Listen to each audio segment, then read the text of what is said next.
रेवाड़ी विधानसभा जिसने रामपुरा हाउस के उम्मीदवार को कभी स्वीकार नहीं किया, यानी दूसरे शब्दों में कहें तो रेवाड़ी विधानसभा ने 2 बार को छोड़कर कभी भी रामपुरा हाउस से कोई नहीं जीता। 2 बार सन 1967 और 1968 में सुमित्रा देवी, जिन्हें बाईजी के नाम से जाना जाता है, अवश्य रेवाड़ी से विधायिका बनी। बाकी जितने भी रेवाड़ी विधानसभा से विधायक बने हैं वह हमेशा रामपुरा हाउस का विरोध करके ही बने हैं।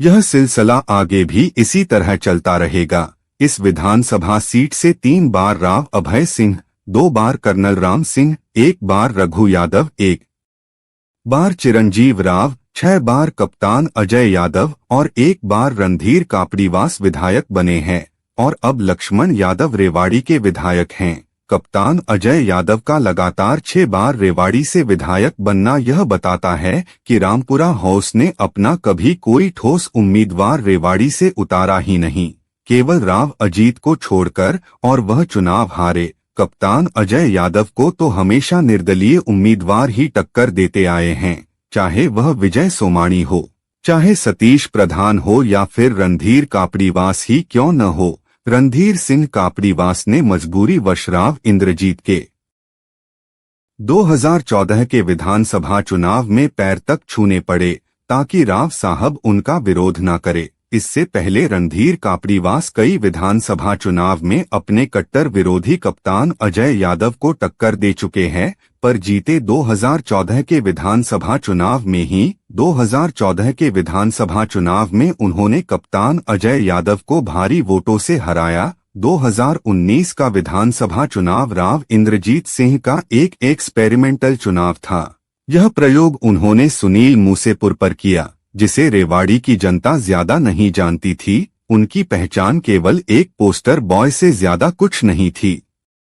राव इंद्रजीत अगर सुनील मूसेपुर को रेवाड़ी विधायक बनाने में कामयाब हो जाते तो 2024 में आरती राव रेवाड़ी से विधायिका होती, लेकिन भाजपा से टिकट न मिलने से नाराज रणधीर कापड़ीवास और सुनील मूसेपुर के भाई ने विधानसभा चुनाव में रायता फैला दिया, वरना राव इंद्रजीत का एक्सपेरिमेंट कामयाब हो ही जाता।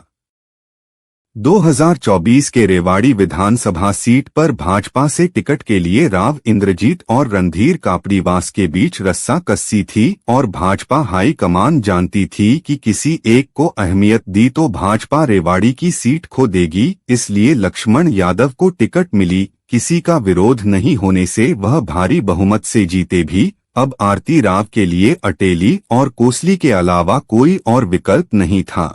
राव साहब ने सोचा हो कोसली में तो जगदीश है, उनका भाई यादवेंद्र है, लेकिन अटेली से जिताने में उन्हें ज्यादा जोर नहीं लगेगा। लेकिन बसपा उम्मीदवार इतरलाल आरती राव पर भारी पड़े। राव को आरती राव को जिताने के लिए हर तरह के दांव खेलने पड़े, तब जाके कहीं वह आरती राव को जीता पाए। इसलिए वह आरती राव को अटेली से अब चुनाव लड़वाने की गलती नहीं करेंगे। लक्ष्मण यादव मंत्री के लिए डिजर्व तो करते हैं, पर उन्हें बनने नहीं दिया जाएगा, क्योंकि इससे उनका कद बढ़ जाएगा, जो राव इंद्रजीत बिल्कुल नहीं चाहेंगे। आरती को राजनीति में पूरी तरह स्थापित करने के लिए बराबर में कोई खड़ा हो। अब आरती राव के पास 4 साल से भी ज्यादा समय है अपने आप को स्थापित करने के लिए। अब सोचने की बात यह है कि वह क्या इन 4 सालों में आरती राव अपनी पहचान बना पाएगी। क्या 2029 का विधानसभा चुनाव वह रेवाड़ी से लड़ेगी। संभावनाओं को नकारा नहीं जा सकता, पर क्या तब तक वह कूटनीति सीख पाएगी। मेरा मानना है कि राव इंद्रजीत आरती राव को 2029 का चुनाव लड़ाना तो रेवाड़ी से चाहेंगे, पर उनके दिमाग में हार का डर सदा बना रहेगा। जबकि अब कोसली विधानसभा की सीट ज्यादा सुरक्षित है, जहां से जीत लगभग सुरक्षित रहेगी।